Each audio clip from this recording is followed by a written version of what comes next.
Hello Year 6, and this is the second in our science lessons, Evolution and Inheritance, and today this is the learning objective. We're going to recognise that living things have changed over time.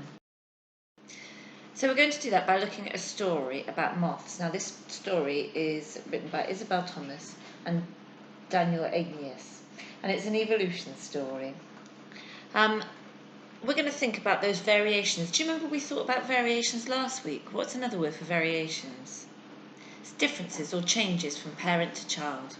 So in this story it can mean life or death for the moths. So I would like you to listen out for the variations.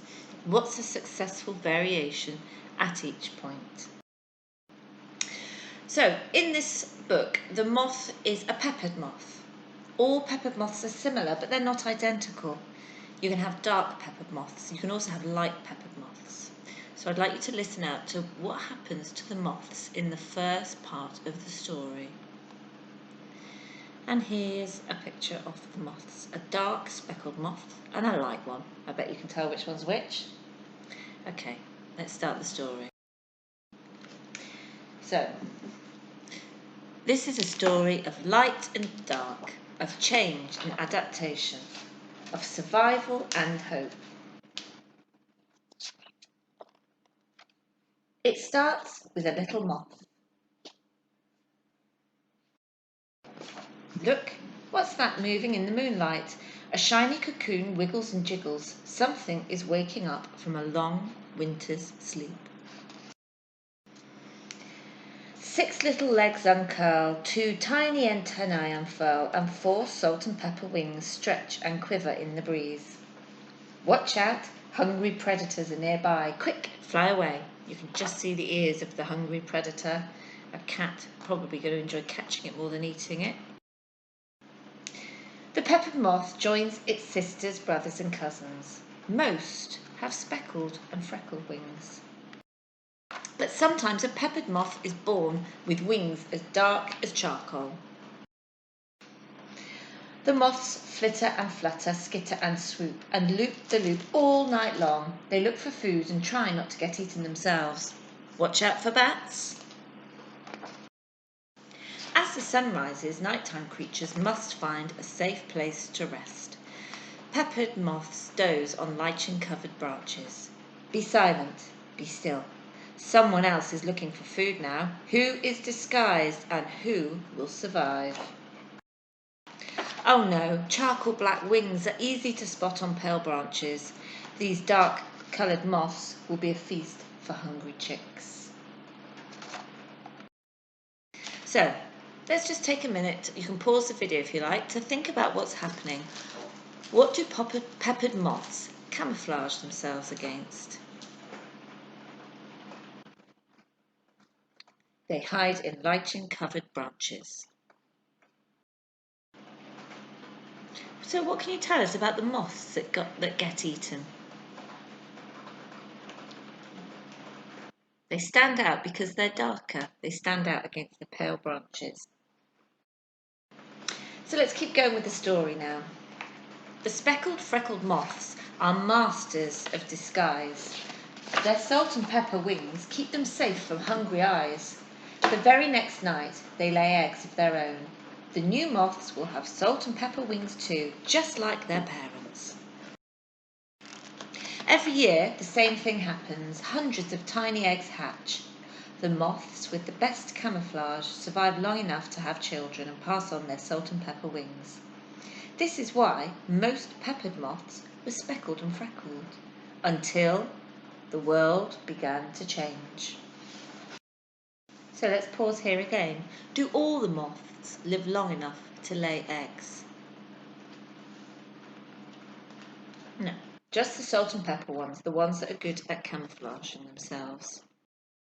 What does this mean for the babies that are born? They are similar to their parents, salt and pepper. Did they choose to be born this way? No, there's no choice involved, it's just luck. Okay, let's keep going with the story. So people built factories and burned coal to power magnificent machines. They made steam trains to take things here, there and everywhere. What time do you think this is that we're learning about now? It's the Industrial Revolution, when people started producing things on a bigger scale in factories. Chimneys filled the air with smoke and soot. Pollution stained the clouds and blackened the branches where peppered moths rest. A bird is hunting for a snack. Now that their world is darker, which moths are disguised? Which moths will survive? So what's this going to mean for the moths now? So the darker ones are now camouflaged, aren't they, against the darker branches, but the lighter ones aren't.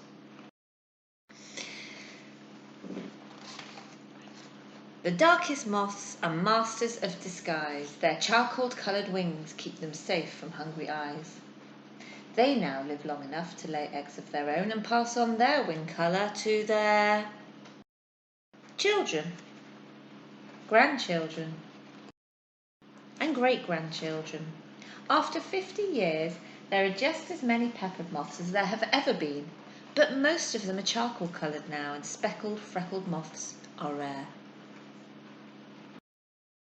They've adapted to the changes in their world. Next time you scramble through a forest, ramble near a hedgerow, or run around a garden, be silent, be still. Look closely at the trees. You might spot a moth with wings as dark as charcoal, or a moth with speckled, freckled wings, because their story didn't end when the world was a darker place. People decided to clean up the air. They burned less coal and found new ways to power machines. Year by year by year, cities grew greener, the air all around became cleaner, and the trees shed their sooty bark. The speckled freckled moths are camouflaged once more and live long enough to pass on their salt and pepper wings to their children. Today, both types of moth find places to hide and survive. They are still telling their story of light and dark, of change and adaptation, of survival and hope. Okay, so this is your task. This is the story that we've just looked at, and there will be a copy of this on the website for you to print out and stick in your books if you have a printer. But if not, it doesn't really matter, because all you have to do is rewrite them. There's not much work there, and I think you can manage to write out those in your book. That should be fine. So you need to reorder them because they're all muddled up. They're not in the right order. You're going to then draw a picture above each paragraph to illustrate what's happening. Okay? I will pause the video, because if you play the video a little bit longer, there's going to be the answers there for you to check, but you don't want to see those, do you, before you start it? So pause the video.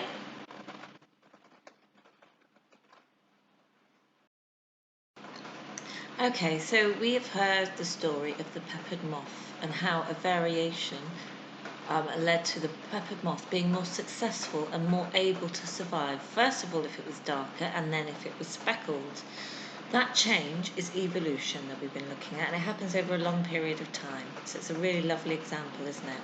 So here are the answers. I hope you got on all right with it. I hope you got some lovely pictures of the peppered moth, and look forward to seeing how you've got on. Okay, take care. Bye.